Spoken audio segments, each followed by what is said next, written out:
This video is on one of my favorite some of the theories and research of one of my favorite thinkers of all time, which is Sigmund Freud, and basically answers the question: why do we sometimes make decisions that we don't want to do? Why do we feel like we're on autopilot or we're driving a Tesla?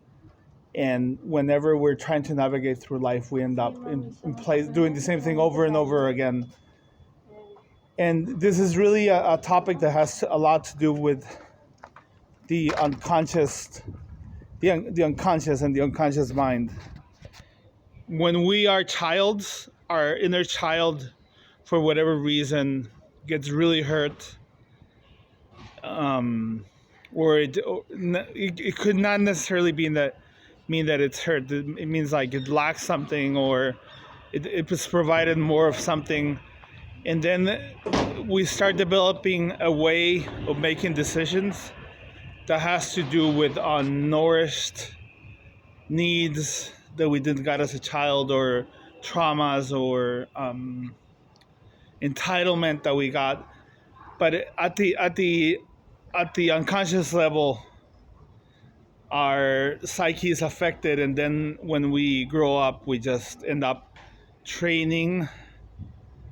We end up acting out a lot of the ways that we learn as kids or as babies. And one of the best ways to try to unravel and decode the way that we make decisions is just by writing our thoughts, because our thoughts are an expression of our unconscious mind. And whenever we're trying to navigate situations, we get all these thoughts that were